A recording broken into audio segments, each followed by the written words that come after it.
اعوذ باللہ من الشیطان الرجیم بسم اللہ الرحمن الرحیم. ڈیئر اسٹوڈنٹس، السلام علیکم ورحمۃ اللہ وبرکاتہ. پیارے بچوں، ہم اپنے ٹاپک یعنی پروز سیکشن سے جو ہمارا topic long walk to freedom by Nelson Mandela, ہم آج اس چیپٹر کو کنٹینیو کرتے ہیں. آج ہمارا اس کا یہ 6th لیسن ہے. تو آج کی کلاس میں ہم پیج نمبر 32 سے آگے یعنی جو پیراز ہے ان کی آج ہم ریڈنگ اور ایکسپلینیشن پڑھنے جا رہے ہیں. اس سے پہلے کہ ہم آج کے کلاس کی یعنی ریڈنگ اور ایکسپلینیشن شروع کرتے ہیں، کل کی جو آخری پیرا کو ہم نے پڑھا تھا اس کو ہم پھر سے یہاں پر آج دہراتے ہیں، ریپیٹ کرتے ہیں، تاکہ جو یہ آنے والے پیراز ہیں ان کی میننگ ہمیں یعنی سمجھنے میں کوئی دشواری نہیں ہوگی. جیسا کہ آپ کو یاد ہوگا کہ پچھلے اس پیرا میں ہم نے پڑھا تھا کہ نیلسن منڈیلا یعنی اس بروٹیلیٹی یعنی اس ظلم کی ان حدوں کو یہاں پر ان کا یعنی اس کی منظر کشی کرتے ہوئے فرماتے ہیں کہ اس ظلم جو افریقہ پر جو ظلم روا تھا یعنی ان انگریزوں کی طرف سے، تو اس نے اب افریقہ میں ایک عظیم الشان یعنی لیڈروں کا جنم ہوا ہے اس ظلم سے، جن میں انہوں نے مثال کے طور پر ذکر کیا ہے اولیور تھامبوز کا، والٹر سیسلس، اسی طرح چیف لیتھولس، یوسف داؤدس، بریم پچرس اور رابرٹ سبوکیوز کا انہوں نے ذکر کیا ہے. انہوں نے کہا کہ یعنی ان لیڈروں کو پیدا کرنے کے لیے یعنی جو اب یعنی شاید پھر کبھی کوئی دکھائی نہیں دے پائے گا ایسا لیڈر، شاید ایسے اونچے کردار کے لوگوں کو پیدا کرنے کے لیے ظلم کی ایسی ہی گہرائیوں کی ضرورت ہوتی ہے. اس کے علاوہ نیلسن منڈیلا نے آگے فرمایا کہ میرا جو یہ ملک ہے اس کی سرزمین معدنیات سے مالا مال ہے، یعنی یہاں کی دھرتی افریقہ کی دھرتی، لیکن میں نے سدا یہ جانا ہے کہ اس کی سب سے بڑی دولت اس کے لوگ ہیں، سچے جوہر سے بھی زیادہ سچے اور اصلی یہاں کے لوگ ہیں. تو اب آپ اپنی ٹیکسٹ کا پیج نمبر 33 آپ کھولیے، تو وہاں سے ہم آگے اس کی فردر یعنی ریڈنگ اور ایکسپلینیشن آج ہم پڑھتے ہیں. It is from the comrades in the struggle that I learned the meaning of courage. Time and again I have seen men and women risk and give their lives for an idea.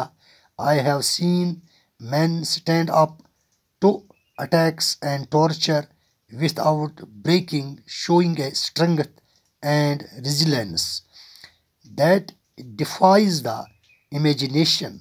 I learned that courage was not the absence of fear, but the triumph over it.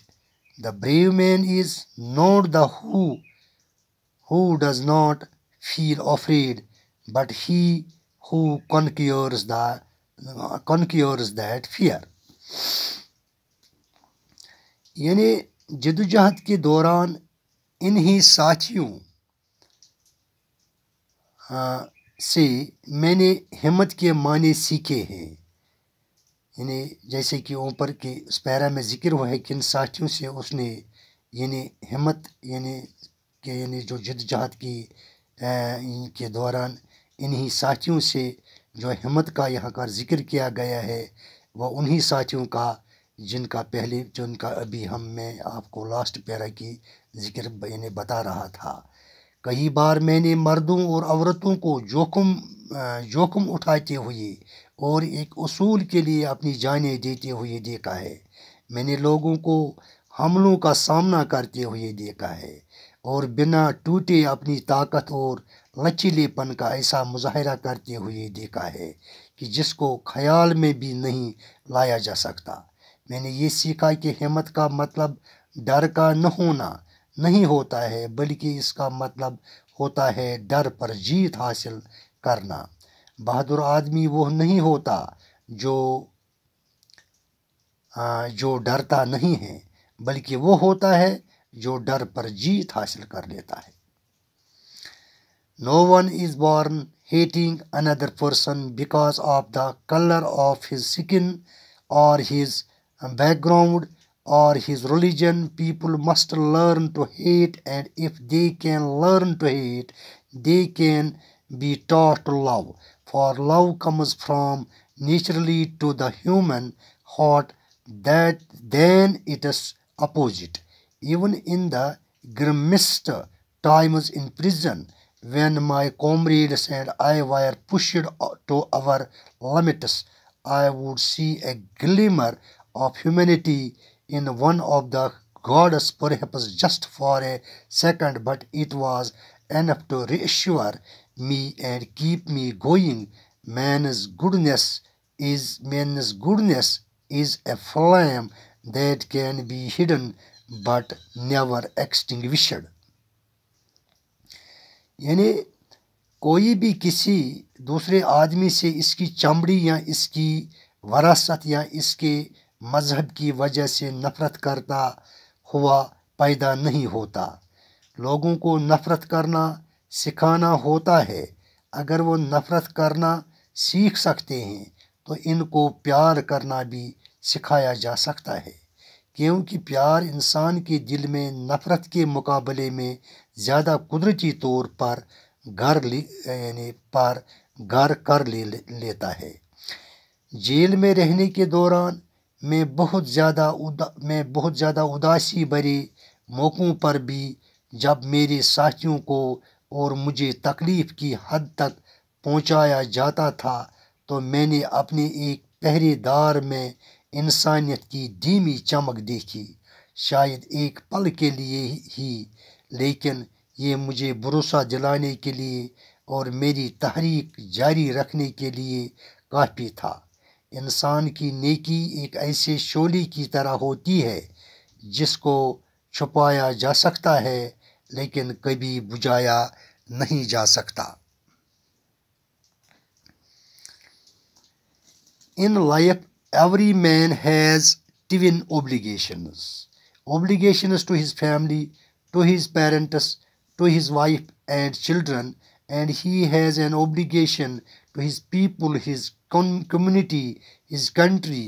In a civil and human society, each man is able to fulfill those obligations according to his own inclinations and abilities. But in a country like South Africa, it was almost impossible for a man of my birth and color to fulfill both of those obligations.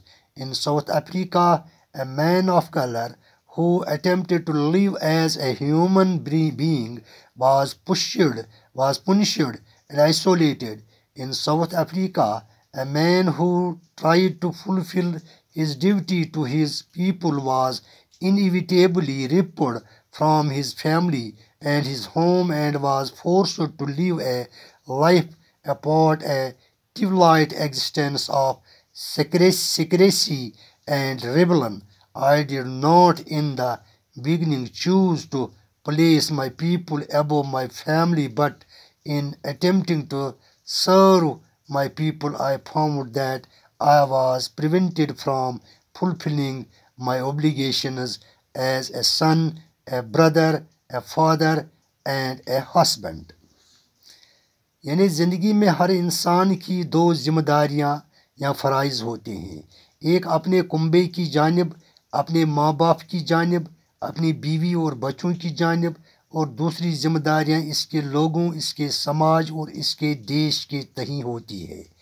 ایک civil اور انسانی سماج میں ہر انسان اپنی ذمہ داریاں اپنی رغبت، شوق اور قابلیت کے مطابق نبھانے کے قابل ہوتا ہے، لیکن جنوبی افریقہ جیسے دیش میں میرے جیسے رنگ اور جنم کے انسان کے لیے تقریباً ناممکن تھا کہ وہ اپنی دونوں ذمہ داریاں نبھا سکتا۔ جنوبی افریقہ میں سیاہ فام کالے رنگ کا آدمی اگر انسان کی طرح رہنے کی کوئی کوشش کرتا تو اسے سزا ملتی تھی اور اس کو قیدی بنا کر دوسروں سے الگ کر دیا جاتا تھا۔ جنوبی افریقہ میں اگر ایک آدمی اپنے لوگوں کے تئیں فرض نبھانے کی کوشش کرتا تو اس سے ضروری طور پر اپنے کنبے اور گھر سے نکلنے پر اور الگ تھلگ چھپ کر پھینکی سی اور بغاوت والی زندگی گزارنے پر مجبور کیا جاتا تھا۔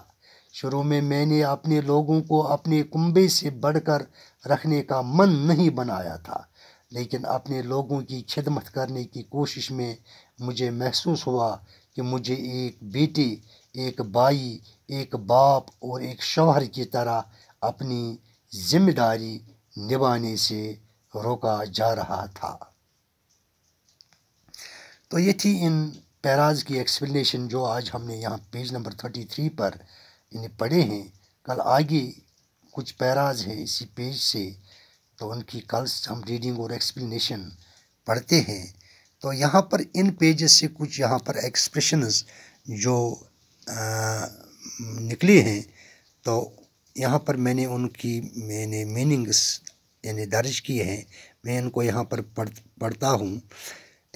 کامریڈ مینز کمپینین ساتھی، stand up to means face ہمت سے سامنا کرنا، ٹارچر مینز ٹورمنٹ اذیت دینا، ریزیلینس مینز اسپرٹ لچیلا پن، کنکر مینز اوورکم قبضہ کرنا، گرمسٹ مینز سیویئر بہت ہی مایوس کن، push to our limits means extreme torture, means extreme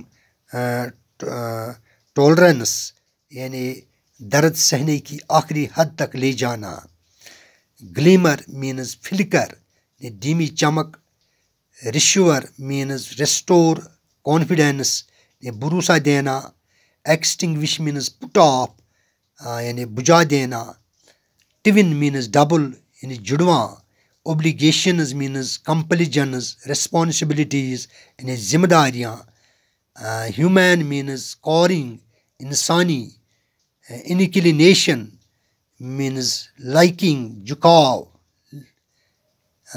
isolated means cut off الگ تھلگ، انایویٹیبلی مینز ان ایوائڈیبلی ضروری طور پر، رپڈ مینز ٹورن زبردستی یہاں پر ہٹا دینا یا اکھاڑ پھینکنا بھی یہاں پر اس کا مطلب ہے۔ تو یہ تھی کچھ ایکسپریشنز جو آج ہم نے ان پیراز سے پڑھی ہیں۔ تو آج کے کلاس میں بس اتنا ہی ہے۔ انشاءاللہ کل کی کلاس میں پھر ملاقات ہوگی، تب تک کے لیے خدا حافظ، باقی وسلام۔